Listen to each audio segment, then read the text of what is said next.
once again, thank everyone for attending this evening's webinar, which is the Electro Acupuncture for Craniofacial Pain with Dr. David Shirazi, moderated by Dr. Cynthia Wiggins. So attendees will be encouraged to submit any questions that they may have to the right of the screen. Seems like we already have some people filtering in on the chat, so it's good. It's good. We like as many questions as you can. We'll definitely be able to get to those at the end.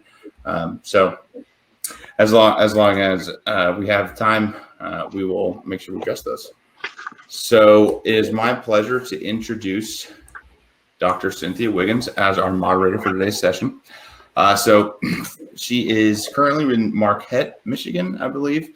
Highly experienced family and general dentist at Alpha Omega Dental Center. She not only takes a holistic approach to care, but she holds the same view as treating the body as a whole.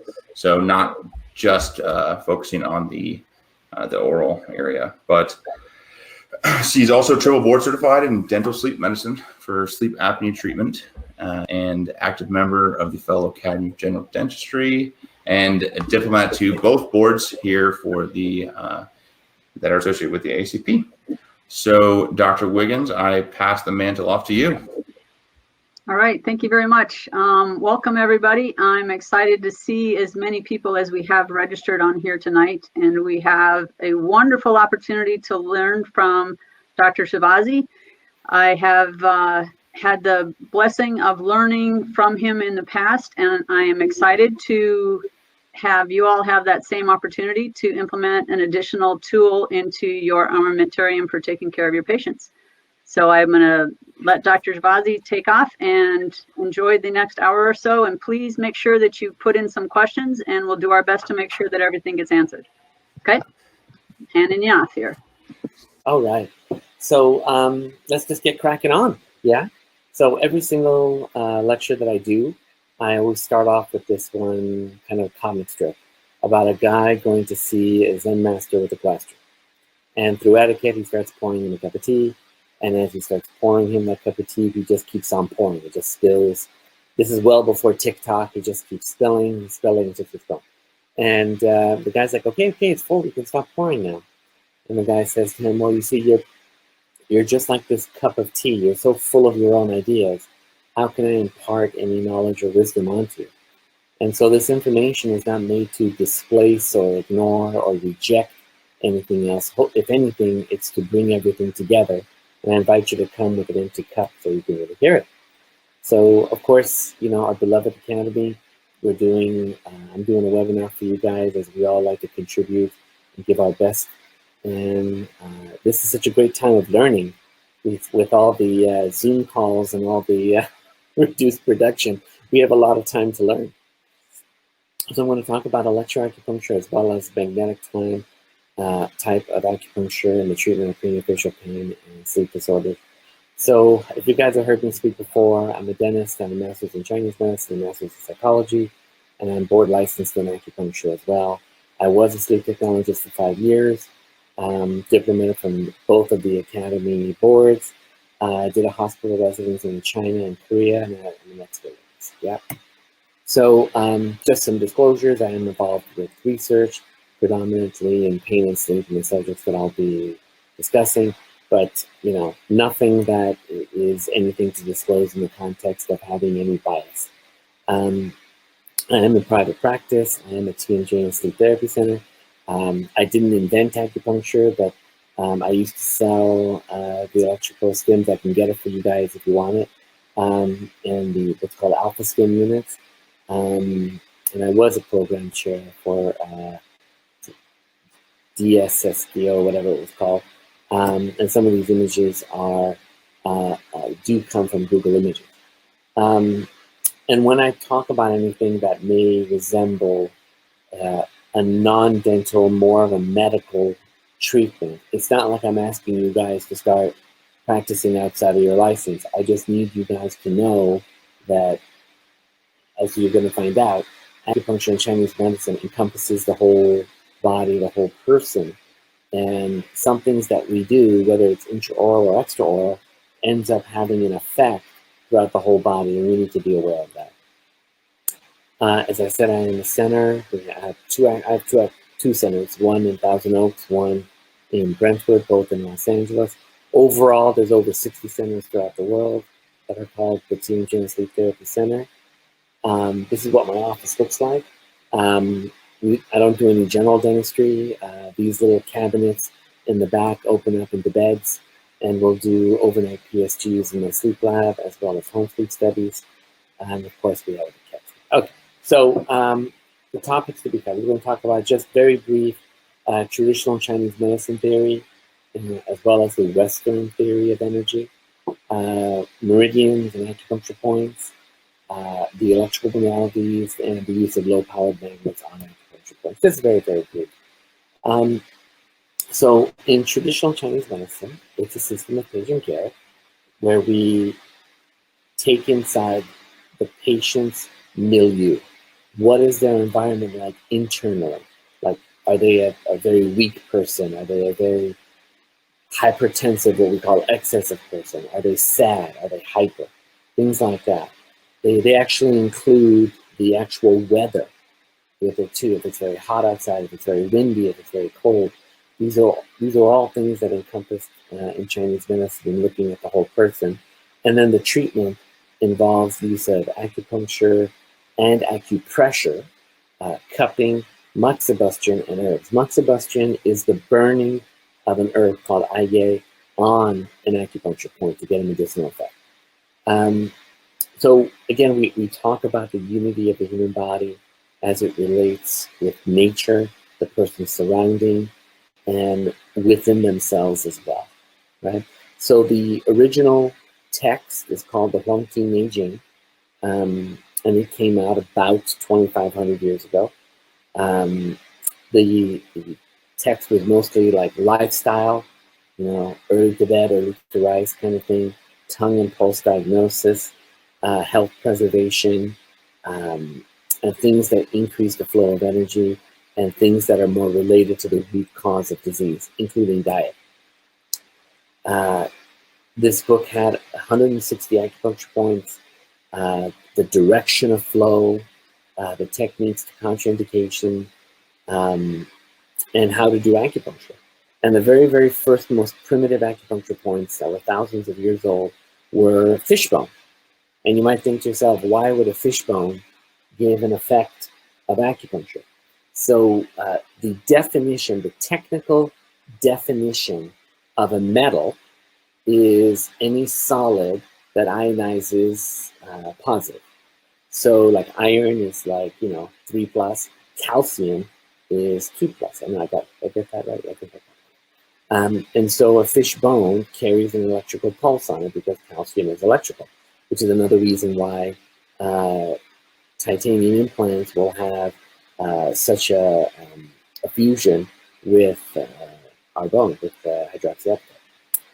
The yellow emperor, who was the guy that put together everything, so the Huangti Neijing encompassed pretty much all of Asia. So, the people in the north, they had a different set of issues to treat, and they came up with their own system. People in the south, people in the east and west, and central China. China is very large. And so this was all of it come together into one text, arguably one of the most important texts ever written in modern history. The Yellow Emperor wanted essentially an HMO for his system because he was the first person to deal with population control. He was the first person to deal with masses of people in cities and the cost of healthcare going up. So, he wanted people to come to him and say, well, we do treat that, and we're very successful, and we treat it with herbs that we pick off the ground, and we treat it with acupuncture needles, which are reusable. They were back then, God help us all. And it was very, very cheap and efficient way of treating most diseases. Older than the Huangti Neijing were Egyptian texts, Ayurvedic texts that go back 6,000 BC. And they were the first ones to come up with the whole mind-body concept. But even though we say the Huangti Neijing is quote-unquote only 2,500 years old, in ancient China, people didn't share their information. So if someone learned an acupuncture point, if someone learned an herbal use in a concentration that wasn't understood before, or in combination with another herb that wasn't used before, they basically held a sign on their house that said, we treat, whatever the Chinese word is for, liver spots, psoriasis, things like that. And people would come and they would treat them with their herbal salve, or they would treat them with acupuncture, or, a drink, an herbal tonic. And they became known for that one thing, and they didn't share this information with anybody. It was their way of making money. It was their way of surviving. So they would pass this down to their children, and their children, same thing. They kept it as a secret. They gave it to their children, and so on. And sometimes the parents didn't even want to pass it on to their children because they didn't trust their children to share it. So, when we say it was written 2,500 years ago, roughly, we're saying it was after another couple thousand years of the collection of all this data and the release of the information. After a while, people figure out what your, secret sauce is, and it becomes common knowledge. So yin-yang theory is at the heart of TCM. We talk about the opposites, yin and yang, you must have heard it before. The yin is what's called the negative, the inactive, the infrastructure, the fluid, and the feminine. The yang is considered the positive, the active, the exoskeleton, obviously the masculine, and more of the fire external. We look at times of day as being more yang or being more yin, which will denote how to proceed with the acupuncture. Like I actually do consider the time of day before I do the kind of acupuncture I want to do on patients when I'm using traditional needles. The Wang Ting I Ching is so exact, they actually even give the most ideal, most fertile times of the day to have intercourse to be as fertile as possible. Another thing that is used commonly in Chinese medicine is what's called pulse diagnosis. There is, you palpate these points on the right and left wrist, and it's actually sort of three. So here's the pulse. We have three positions, 1, 2, 3, and then height-wise, we have 1, 2, 3. So we have how much we press down into the pulse, whether it's on the top, in the middle, or very, very deep, will notate what we're feeling and where it is. This can tell us what's going on with an organ. This can tell us what's going on with the heart in terms of blood flow and heartbeat and heart rate, and gives us an idea of the patient's overall health before we initiate treatment. We do, of course, the tongue diagnosis. We look at the color, the shape, the texture, and if we have hot spots, like red spots, where the typical hot spot is. So, for example, in these days of high stress, when we've got a red tip on here, this is the metaphorical heart.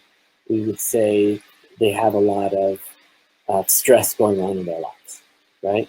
People that have a lot of darkness in the back of their tongue, we would say these are people that have either what's called a blood stasis or just overall lower back pain, chronic overall lower back pain.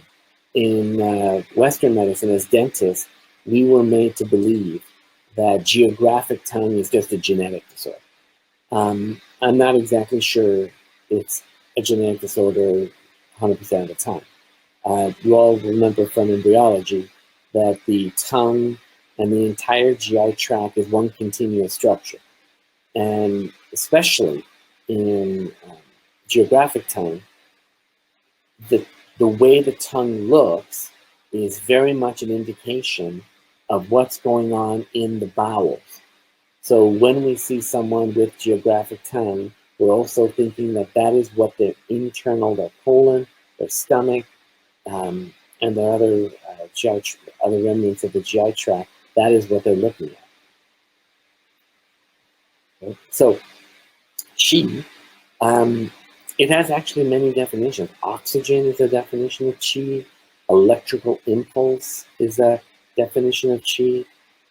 But we have this energy that flows through these meridians in our body, and through fascia, and through cells, and through organs. Like we actually have a layer, a single cell layer that lines each and every one of our organs.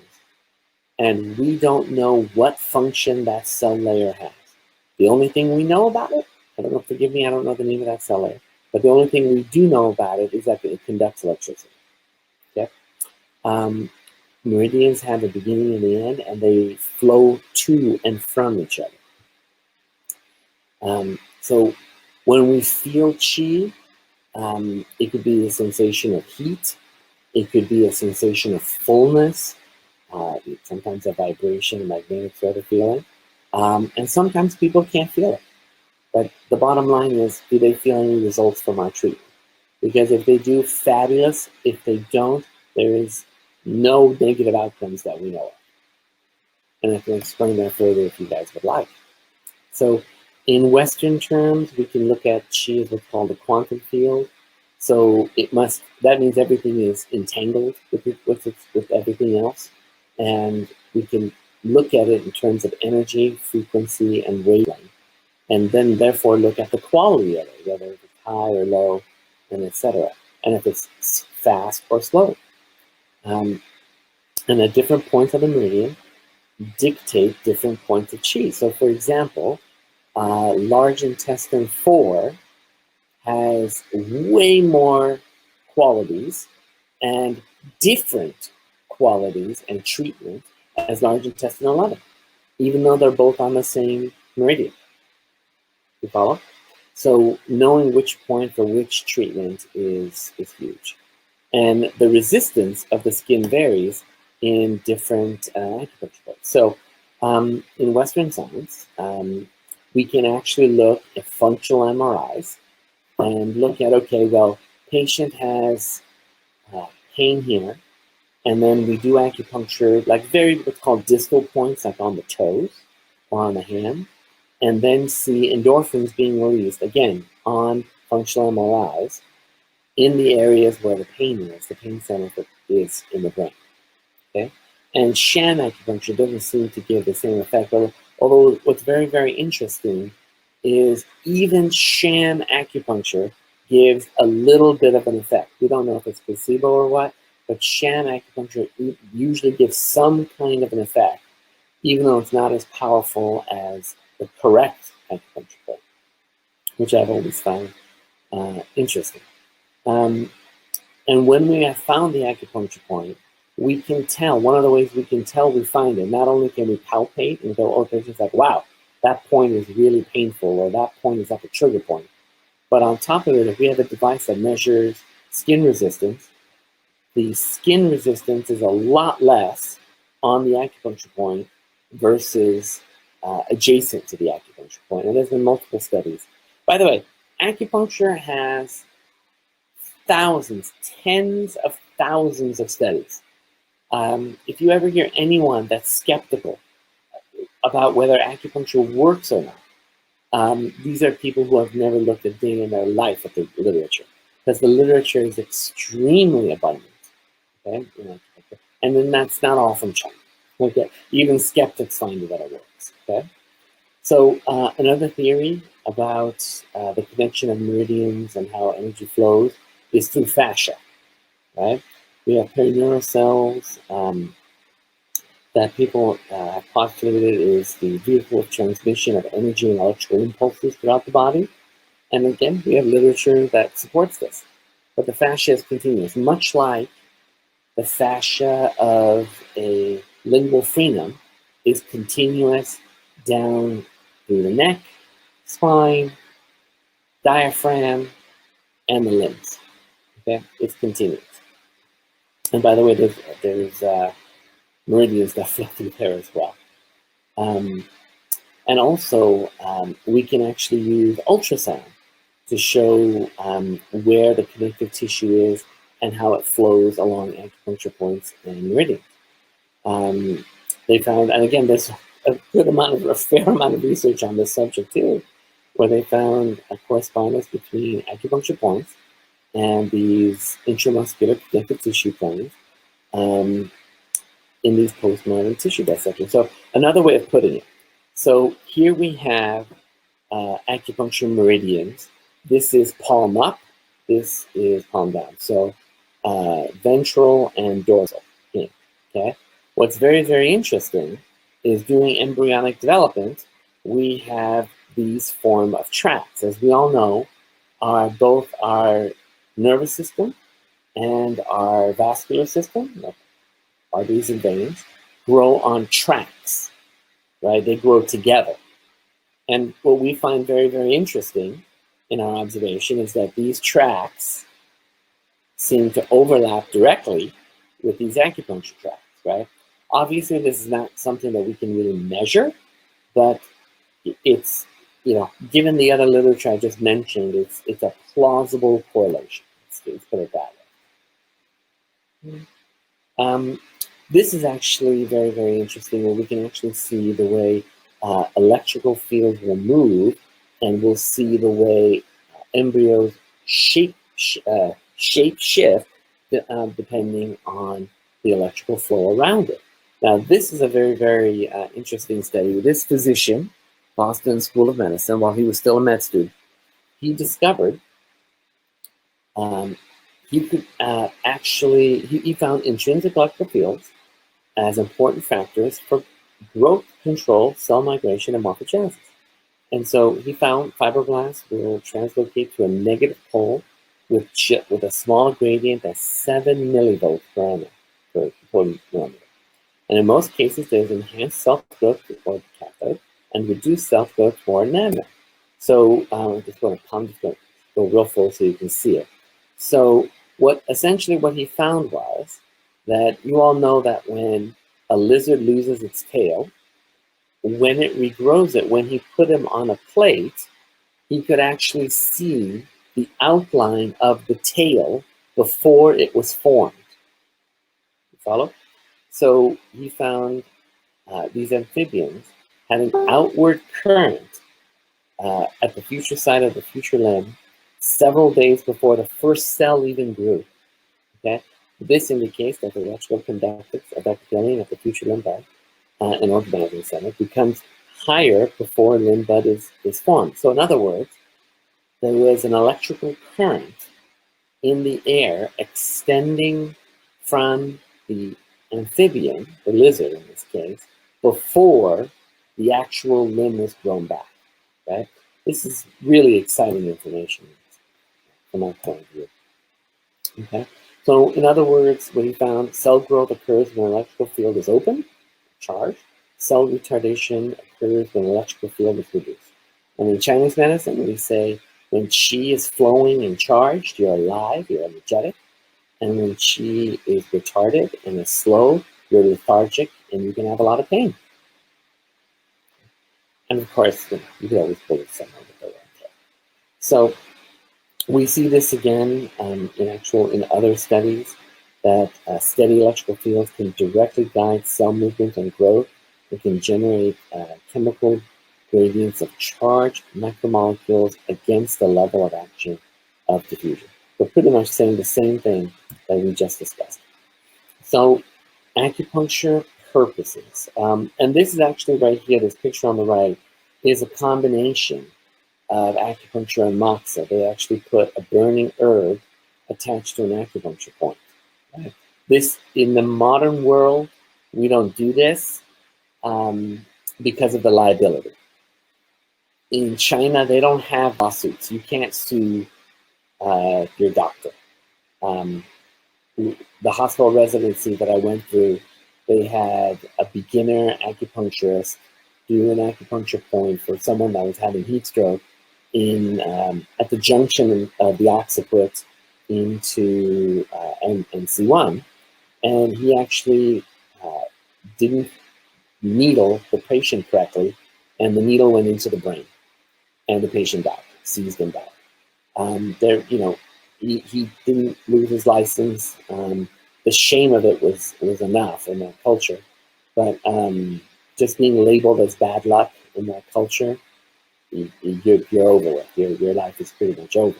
But in China, they don't have these kind of laws. It's communist. They don't have these kind of laws where you can sue your doctor for doing something wrong. Like, so for example, I'll just give you an idea of what they're like. In California, I'm sure the rest of the country is very similar. In California, if one person of a married couple is diagnosed as being HIV positive, the doctor, the nurses, the hospital, they are not allowed to inform the spouse that their partner has HIV. They have to worry about their rights. And so they'll basically tell the person that has it and leave it up to him or her to tell their partner, right? Whereas in China, they'll just invite them both into the room and they'll say, he has HIV and you probably do too. And that's the end of it, right? Because again, no one is being sued and they're just saying it how it is. And so in America, we don't light up our acupuncturists. Okay. So in terms of pain, we say pain arises when there's a disturbance or in the flow or balance of qi as it flows in the movement. So an excess type of pain can be a fullness, could even be an electrical kind of pain. And a deficiency, when we say lack, that's the kind of pain that actually feels better when you press on. We call that deficient. Excess type would be like, ow, ow, it hurts just to touch it.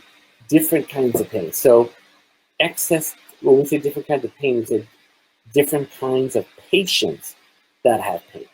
So an excess type of person, we say they're typically overweight, neuralgia type pain, with sharp stabbing pain, burning pain, heavy pain. Deficient types are usually seen in a weak, frail, post-chemo type of person, emaciated, with a dull, empty pain, and cold pain. And in Chinese medicine, we will always, always defer to the patient's constitution.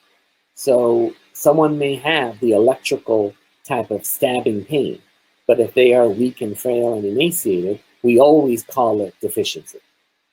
Right? We would never do anything that was to treat an excess on a deficient patient. Right? We would find that damaging to the patient's constitution. So, in other words, healing arises when there's a return of flow of qi in the body, at the very least, in the meridian that's in question that the patient comes and presents with. And of course, as we know in homeostasis, it's about balance, right? It's when we're in our autonomic nervous system that's shifting into parasympathetic, and things are in balance, both in excess and deficiency, right in the middle. Even in the world of psychology, they call homeostasis equilibrium obtained when tension or drive has been reduced or eliminated. Okay?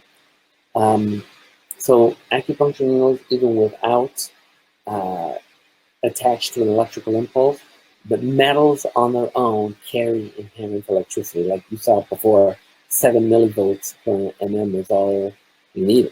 So you don't need a lot of electricity to get what's called qi to move. Okay? And of course, so for dentists who aren't acupuncturists, who aren't nurses, who aren't MDs, outside the head and neck is outside of our license, right? So we need to find other ways of dealing using acupuncture without having to break the skin. And things that are usually typically you're able to purchase over the counter. So what we want to do is, again, bring that qi into homeostasis, bring it into balance, and we can do that, for example, by an ETPS room. But again, before I start talking about that, I want to talk about the importance of diagnosis. As doctors, we're the observers of the patient's symptoms as they come through over time. And it's up to us to discern, is this a acute problem, chronic problem? Is it related to something systemic like RA or MS or ALS? Or is this more of a neurological, muscular nature, and etc.? And then we can move forward. Because otherwise, if we don't know what we're really treating, we're just sort of like treating the symptoms and hoping we get it, right? Which is, you know, kind of like throwing a ball in amusement parks and knock someone into a little pool. So this is what the device looks like. The newer ones have a different color. You put your thumb on the base as to ground the unit. And then you can turn it on, and you can increase the amount of electrical power. It is operated by a 1.9 volt battery that pretty much lasts forever. You can switch it to tonify, reduce, or just a little bit of both. You can change the resistance. So for example, if you have someone that has very, very dry skin, you would need to increase the strength of the pulse so that it can break through the dryness of the skin, the poor conductance of the skin. If you have a lot of people that worry about being ashy and they're constantly lotioning up, then you can use a lot less electrical conductance. Right. This is what it looks like. It also has an attachment that you also use to ground yourself the second time. Okay. Also, the tip has the feature of being, it can give a little bit of resistance. So it's a resistance tester so that you can tell if you're on the acupoint or just next to it. So you can move it up, down, left, right, and determine, okay, yeah, this is a point. I'm there. Oh, there, just made the right noise. I'm on the point. Now I'm going to push the go button. Yeah. So we can stimulate the body in many different ways. You can control the parasympathetic nervous system, which will have a secondary effect on treating patients' ability to fall asleep and stay asleep. You can use 2 ETPS units, one on either side of a scar, to break up scar tissue. In Chinese medicine, we say that when we get scar tissue formation on the skin, it can block the conductance of acupuncture. I typically, when I do acupuncture, I almost never do it on the face itself. However, if I was doing, like I do most of my patients, I do acupuncture on the body, as I'm going to show magnets that I send the patient home with. But if the person had scars from the surgery, from the keloid, and it was in the way of the meridian, I would not be one bit surprised that the acupuncture point on someone's hand or finger or toe or knee is not going to work for the face that I'm trying to treat. So then I'll go ahead and do it right on the face if they have the scar, or I'll treat the scar directly. Those of you that are not dentists, I'm not recommending you treat the scar that's on the knee. So you know that. Limbic system, again, again, this is a very stressy time for most people on Earth right now. So controlling the fear, the anxiety is a big part of treating patients' ruxin, both day and night, and how they sleep. Most points that I use are what's called distal. In the Huangting Jing, one of the points they made is the acupuncture point that's furthest away from what you're trying to treat is the most efficacious. This is huge. Another thing they talked about is to not use more than 10 needles on a patient at a time because you're scattering the qi. And just so you guys know, this Huangting Meiji that's been around for 2,500 years, they don't, there's not one character or symbol in it that's been refuted. Every single thing that's been in that original Huangting Meiji that's 2,500 years old has 100% passed the test of time. Okay?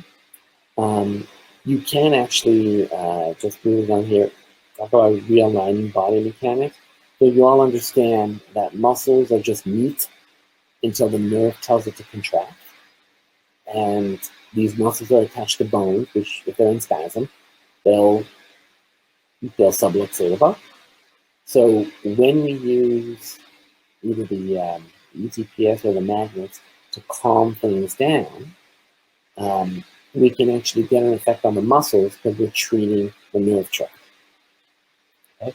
So these are the kind of magnets I use. They're tiny, 5 millimeters across, and about 1 to 2 millimeters thick. I think it's 1.5 millimeters thick. But they carry 1,200 milligauss of magnetic radiation, which is quite intense for such a little teeny magnet. So basically, magnet therapy is like a low dose acupuncture, right? So before I use magnets, I would have patients, some patients, like I would say probably 50, 60% of my patients would have an immediate response from the needle that was long lasting, okay? And of course, acute problems are treated with acupuncture usually once, at most twice, okay?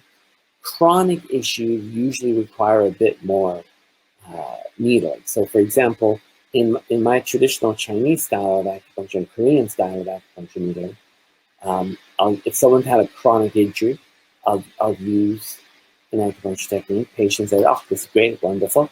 They come back next week and they're like, it only lasted a day. But okay, then we do it again, come back, oh, this one lasted 2.5 days. Great. And we keep doing it until they say, hey, it hasn't come back yet, it's great. Now what I'm doing in my practice is I'm taping the acupuncture magnet on to the acupuncture point, and again, it doesn't break the skin. So we send them home, and I'm like, listen, they're almost 100% of them are on the hand, or fingers. So I'll say, listen, you got to change the tape out. You got to go and shower and wash dishes with a glove on. You have to be methodical. But it's like they're getting a low-dose acupuncture treatment for the next 2 weeks. So then they come back to me in 2 weeks, and they're like, yeah, it's gone. Do I keep wearing this magnet? I go, no, don't wear it anymore. And their pain is gone because they've had a long-term low-dose acupuncture needling. But we are still using the principles of Chinese medicine and Korean acupuncture theory and Japanese acupuncture theory predominantly in these magnetic points. So they're absolutely painless. They're hand magnets. You can even test them. Like you could stack up these magnets, do a point. If that works, great. If it doesn't, you could flip them over and find out if this works better. But obviously very, very safe and extremely effective. For us, they're very, very inexpensive. We can send the patients at home. Patients will email me from time to time. Hey, that jaw pain came back or that neck pain came back. Where should I put the magnet? And then I'll tell them. It's really, really great. Great for Zoom time as well. And we're using body reflex cells, right?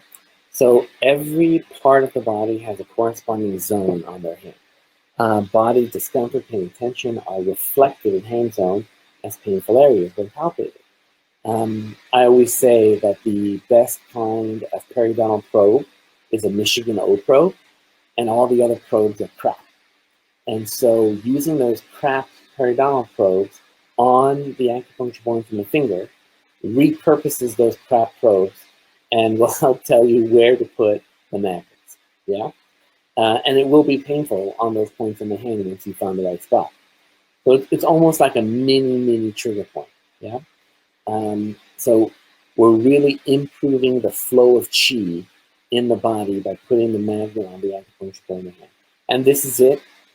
These magnets have a north pole and a south pole, and depending if the problem is acute or chronic, and the severity depends on which direction of the polarity and how many magnets you use. And of course, there's a whole art with regards to where on the body you're going to do you're going to place these magnets. And left and right makes a difference as well. Left and right makes a difference as well with the body. Of course, we have a homunculus in the brain that corresponds to the body. So we want to capitalize on that so that we can find the best spots for the patient. And this is essentially what it looks like. It's very, very safe and effective. Of course, in Chinese medicine, you can treat organ issues, kidney issues, adrenal issues. But of course, I'm not recommending that dentists do that. I'm recommending that dentists use these magnets to treat chronic pain. We all would love to keep doing trigger point injections over and over again. But if we can just tape a magnet on and the patient gets an instant relief that is long lasting, then we can spare them from being injected multiple times over. And I do teach courses in it now in magnetic therapy. So if that's something you all would like to learn, just reach out to me, daveshirazi@yahoo.com or daveshirazi@gmail.com. And I just want to thank you guys for listening to my presentation on electroacupuncture for pain and sleep. And let me know if you guys have any questions. I'd be happy to answer. I will go ahead and ask the first question. So, how do you foresee or hope to see the advancement and integration of TCM, Qi, acupuncture into standardized practices across multiple fields, I guess? What do you hope to see? It can go in so many directions, right?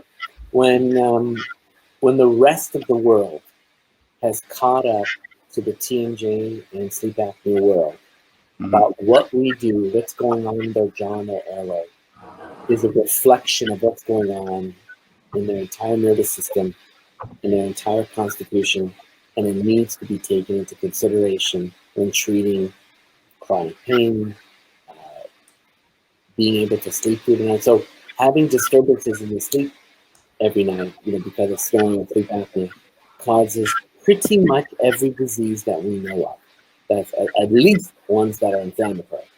So what I'd like to see is a greater collaboration between physicians and dentists that do this, and of course acupuncturists. So it would be great if dentists can learn the magnetotherapy or the electroacupuncture and know how to help the patient.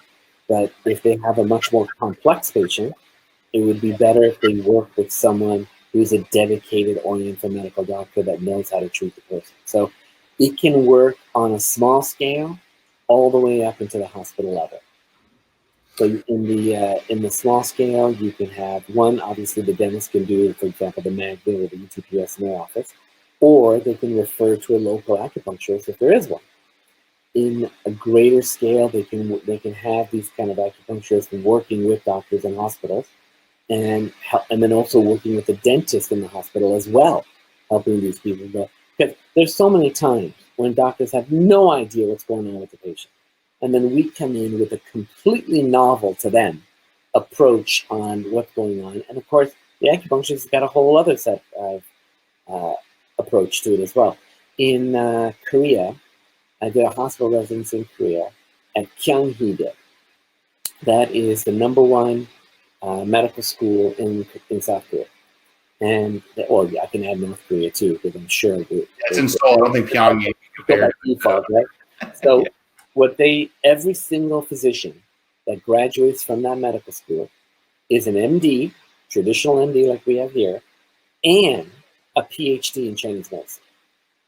Every single doctor. So, for example, when we ran through a rotation of their stroke clinic, the patient came in for treatment. The doctor logged onto the mainframe and checked where the infarction in the brain was from the stroke, and then coordinated looked at the patient, kind of like did a diagnosis, and then did the appropriate acupuncture based on the infarction on the MRI. Okay? All the herbs that they use, they literally, and I did this in, I think, 2006. So they've been doing it for decades before. But they would take an herb that they wanted to use, and they would run it through a liquid chromatograph. And they would find out if the molecule that they were looking for is denatured or good. And then once they extracted it, then they would make, oral floras, injectables, topical pill forms, you name it. And they had their own formulas. So Kyunghee-dae has a secret book, it's about that thick, of herbal formulas that are based on research that they conducted. That is, they basically took the ancient formulas and applied it to modern day problems that they didn't have back then. Like obesity was not really a problem back in ancient China. Starvation was more, right? Sure. So I hope that answers the question. Yeah, I think I think the main point was the incorporation is kind of, we hope to base it off the model that we've seen in China, at least with the incorporation of Eastern and Western medicine. By the way, in my hospital residency in China, so when someone wants to go to med school, they take a test, like a MCAT sort of thing, and out of high school. And if they pass, they can choose to do traditional Chinese medicine school, or they can choose to do traditional Western medicine. It's a path. And there is a tiny bit of overlap. So for example, in the TCM school, they'll talk about surgeries that are sometimes necessary, especially in trauma. And in the Western school, they'll talk about their own failings and when Chinese medicine is most appropriate. Is when they got to look the patient in the eye and say, listen, I don't have a drug for you, I don't have a surgery for you, but we'll have acupuncture for you. Go over to the clinic on the other side of the hospital and you'll get it. Understood. We have a question that has come in. Dr. Shirazi, which of the most common treatment forms of your electric acupuncture do you do for your TMD patients?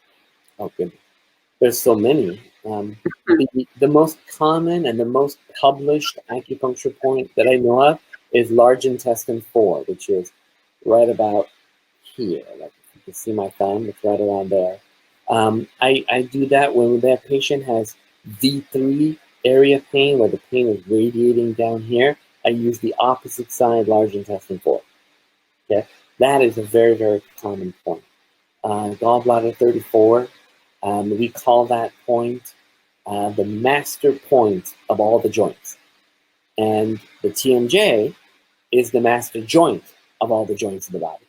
So gallbladder 34 is usually, especially when there's a disc displacement, is an arthritis, is a very, very powerful point for our patients. Okay?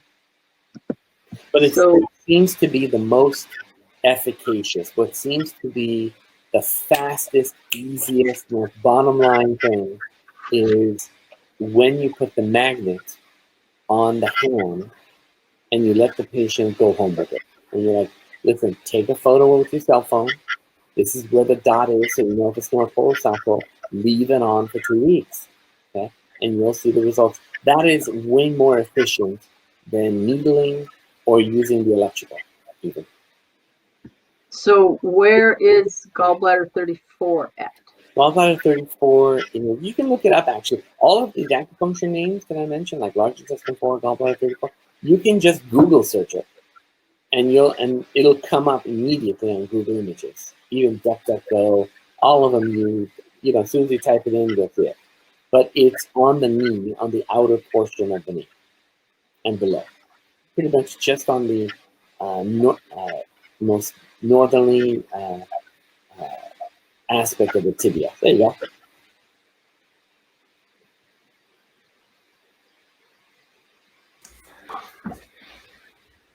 So, the comment was noted that they couldn't see where you were pointing to for the large intestine 4. Your hand was right on the edge of the camera. Okay, so here's my thumb. And again, you can look it up. You can type in large intestine 4 on Google, and it'll pop up. And then when you press it, it'll be very, very obvious. It'll be very, very tender, especially if you have a problem. Next question is, are there specific protocols or points that you use for working with tinnitus on patients? Tinnitus? Yeah. So I certainly, first of all, it depends on the kind of tinnitus. I certainly don't have time to go over that. That's in my lecture. But to me, I break down tinnitus into 2 categories. Potentially related to TMJ and not potentially related to TMJ. So if patient complains of tinnitus that never changes in pitch or tone, never gets quieter or louder, except when the outside noise is blocking it or they wear, an earpiece. But it's basically the same 24/7 as constant, okay? I would say that is not a TMJ origin, because as we know, anatomically, we have a ligament that connects the capsule of the joint to the malleus of the ear, right? It has 2 names. It's called the discomallear ligament, or I believe the anterior medial ligament is another name for it. And those are patients, when they have a disc displacement, that will pull on that ligament. These patients will say, my tinnitus comes and goes when I turn my head, when I move my jaw, when I bend over, it gets worse or better. Okay, that I'm thinking more of checking to see if it's a jaw problem, doing prolotherapy in addition to my appliance therapy, and treating it more functionally. I also have another technique to decompress the temporal bone that works really, really well. It's almost hands-free. It's such an easy technique. And the ones that are, like I said, of non-TMJ origin, I'm looking more at the body in like Chinese medicine terms. So I'm saying, okay, so there's a kidney deficiency, there's a liver excess, and then I'm doing the acupuncture point for that. That's an excellent answer. And the next question that has come in is, do you use cupping therapy for myofascial pain? I usually don't, because like I said before, muscles are just meat until the nerves tell them to contract. So I'm way more interested in treating the nerve that's so pissed off that will make the muscle go into spasm, right?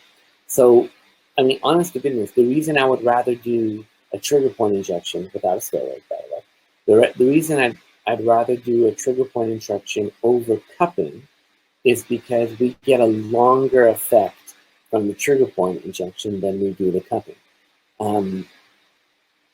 But sometimes there's such an excess condition that I'll do what's called, and I know that the trigger point isn't going to really help, it's really very temporary.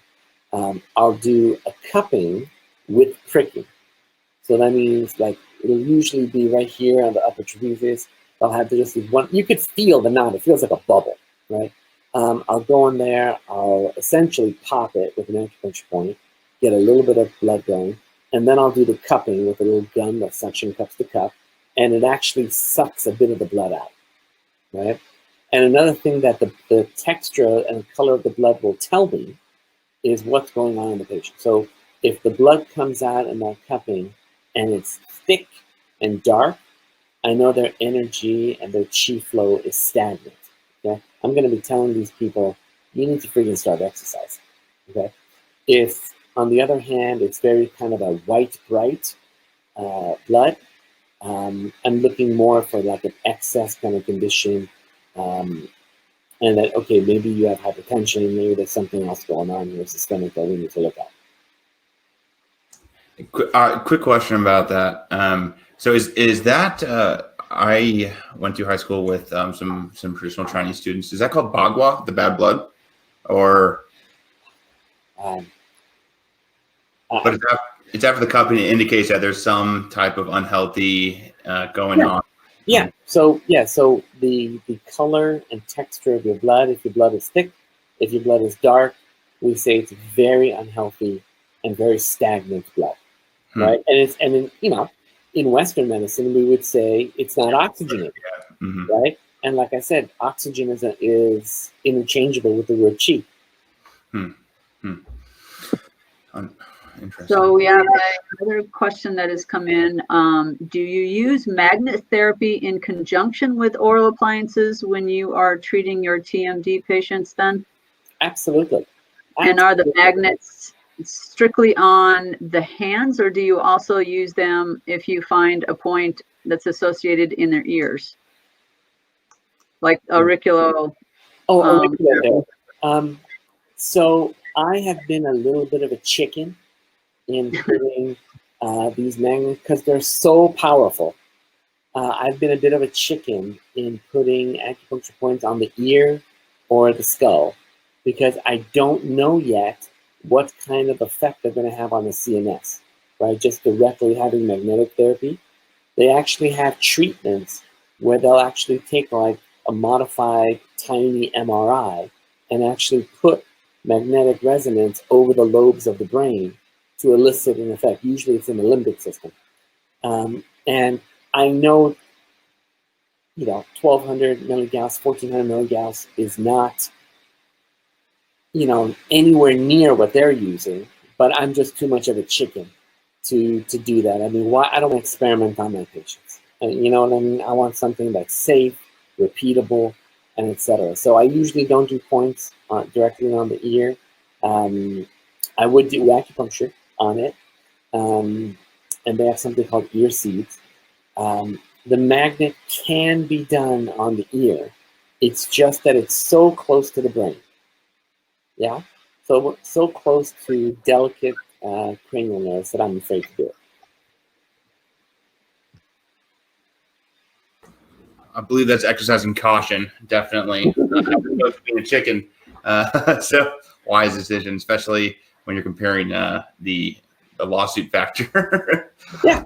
Yeah, smart. So another question that we have from Dr. Abdel Fattah is any techniques to slow down or reverse condylar degeneration? Yeah, we really do. But again, we have to see what is the cause of the condylar degeneration. Because as we know, the jaw joint isn't very vascular. It's mostly synovial fluid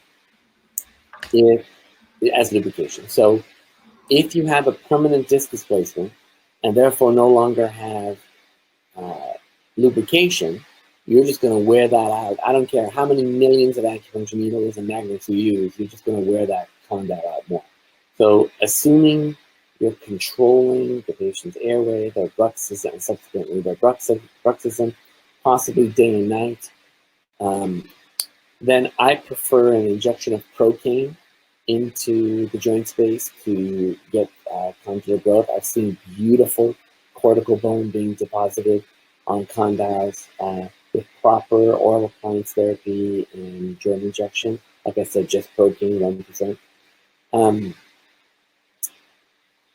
You know, if the patient has psoriatic arthritis, like if they also say they have bloating, constipation, you know, psoriasis in their skin, I'm looking at more an IgG food sensitivity, and I'll refer them out to their physician to go and check for that. Because again, you're just sort of peeing in the wind, controlling the bruxism and doing joint injections if someone has a food-related condylar degeneration. And we are coming to the end of our time, but I do want to throw in this one last question from Farzana. So in electroacupuncture, you need 2 points. I think it's more of a specific technical question. What is another point when one of them is GB34? Is that? Well, bladder 34, yeah. So the question being, what is the other, like, so I think you're saying there's 1 point needed and then there's a counterpoint. Is that correct, or? Counterpoint. No, you know, each point has a dedicated use for it. Right? It's, I don't, you know, in Chinese medicine, we have this technique called ashe, which the Western kids called it ouch points, which basically means you put the needle exactly where it hurts. Right? I'm very judgmental of that. I find it very kind of stupid and elementary. You know, a monkey can stick a needle right where it hurts. It's not, you're not really being a doctor. But on the other hand, if someone had, you know, liposuction surgery, you know, breast augmentation, you know, they had their colon removed and they're on a colostomy bag, and there's scar tissue that's blocking the meridian, then doing local points right where it hurts is going to be probably your best option. Yeah. So it's that sort of it's that sort of context. It's not, you know, if I do a point, like 1 point may be more related to if they're having electrical type of pain versus having dull pain. But it's not like I put 2 points together that need each other, right? I do have a technique, a meridian technique, that puts 4 points together. And it's not that each point needs each other. It's that I start with the first point, and if that's all they need, great. But if they say, oh, it's 60% gone, it's still there. Okay, let's put the second point in. Oh, it's 80%. Great. How about the third one? 90%. So point and get the 100%. So you always want to be as conservative in the number of points you use And that is because you want to target the chi to get the most amount of movement in the exact area. Well, I think that is a great summarization for the electroacupuncture to end on right there. Good. And Dr. Wiggins, any closing remarks? And Dr. Shirazi? Just want to say super thank you to Dr. Shirazi for taking the time to go over not only utilization of needles as well as the ETPS and the magnet therapies. That's a very broad spectrum of choices that we have the ability to learn more on how to implement into our practices. And it was a wonderful presentation. Yeah, thank you so much. And if you want to learn more, just contact me. I'd be happy to teach you. Perfect. All attendees, you should be receiving an email within the next 2 or 3 business days with the recording of this lecture, and we'll include Dr. Shirazi's contact information for any follow-ups. Wonderful. Thank you, guys. All right. Thanks, guys. Have a great evening. Bye-bye. You too. Bye.